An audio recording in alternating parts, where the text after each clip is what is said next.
Grabe naman siya, no? Mutang, di na kasi marunong bumayad.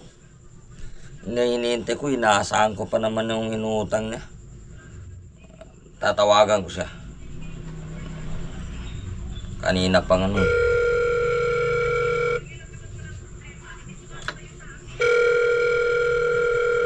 Parang di makasagot. Busy kasi siguro eh.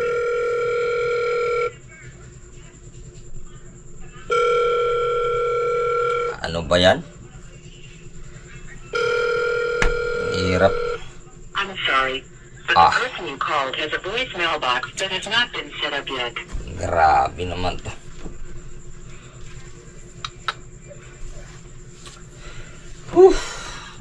Inaasahan ko pa naman ang pera na yun. Sabi niya, saglit lang, babayaran ka agad. Wala rin pala. Kaya mahirap na mapautang ngayon. Pag napautang ka, imbis na nakuha mo na ang pera, napakahirap pa rin ng... Tawagan ko ulit, baka makasagot din. Mahirap.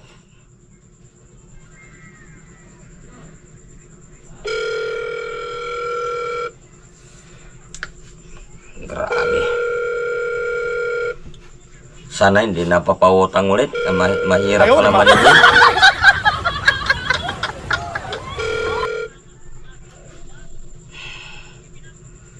Hello? Pasensya na po kasi hindi ko napansin kaagad yung tawag mo kasi alam mo naman. Ayaw, di ma. Nabisita ako dito sa labas kaya yung cellphone ko naka-charger, naiwan ko po. Hindi ko napansin kaagad yung tawag mo, boss. Pasensya na po. Ano meron sa atin, boss? Ayaw, di ma. Ano lang kasi yung kala ko naman na nakalimutan mo na yung usapan natin, yung utang mo sa akin kasi usapan natin 1 linggo lang, di 3 buwan na ngayon. Yan pa naman na inaasahan ko kasi yung utang ko kasi yun ko pa rin,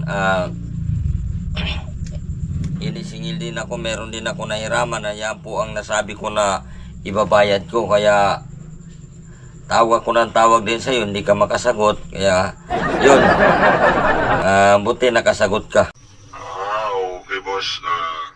Matatandaan ko na may utang ko sa'yo, pero... Ayaw, di ma. Yan lang, boss, kasi yung manok ko, papalakihin ko pa para mabenta ko, makabayad ko sa'yo. Para makompress ko yung utang ko sa'yo, boss. Kasi yung na yan, yung pera na yan, nakala ko, inaasahan ko yan. Hindi na yan ang asa mo yung manok mo pa na papalakihin mo. Akala ko, kasi sabi mo, 1 linggo lang. Hindi pala kasi inihintay mo pala yung manok mo na lumalaki. Paano kung maubos mamatayan o nagkakasakitan? Alam mo naman na yung mga ngayon ay sakitin. Ay baka mamaya maubos siya. Paano nang pabayad mo sa akin? Baka mamaya hindi ka na makabayad kung di yung manok mo na yan. Di maalaga na maayos. Okay, kasi yung mga manok ko dito, boss, malaki na. Malapit na pwede ibibenta kasi alam mo naman na ngayon, alam mo na pag nabenta ko tong 20 manok ko ay Ayaw, di ma. malaking makukuha nito kasi mga mabigat to. 20 manok, alam mo naman na mahal din na manok pa yun. Kaya ito, babayaran ko lahat ng utang ko sa'yo. Kasi kailangan ko na yung pera na yan. Kala ko naman napakaganda ng usapan natin kaya pinahiram ko na sa yung pera na yan na sa kamag-anak ko. Akala ko naman ay babayaran matupad yung sabi mo na 1 linggo lang, yung pala hindi pala natutupad yun. Kala ko naman yung usapan katulad ko rin na magandang yung pala hinihintay mo pala yung manok mo pala yung hinihintay mo. Pahintay lang, boss.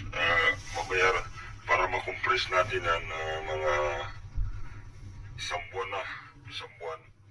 Okay na ito makompress kung lahat ng utang ko sa'yo. Mababayaran ko lahat yan, boss. Pasensya na po, medyo na nila yung ipapasok ko sa'yo. Oo, sige, asahan ko na yan, ha? Huwag na ano pa yan, usog-usog pa kung ano-ano pa. Kakasakit ng ulo, mahirap na. Mahirap pala pag ano, dapat kasi usapan-usapan. Hindi ganyan na kung saan-saan pa mapupunta yung usapan. Sige, ganun na lang, hintayin ko na yung sinabi mo. At least hindi naman natupad yung sabi mo na 1 linggo. Okay na yun. Hintayin ko na yun, ha. Huwag mo na ano yun, basta usapan lalaki na tayo. Sige, hintayin ko na lang yun.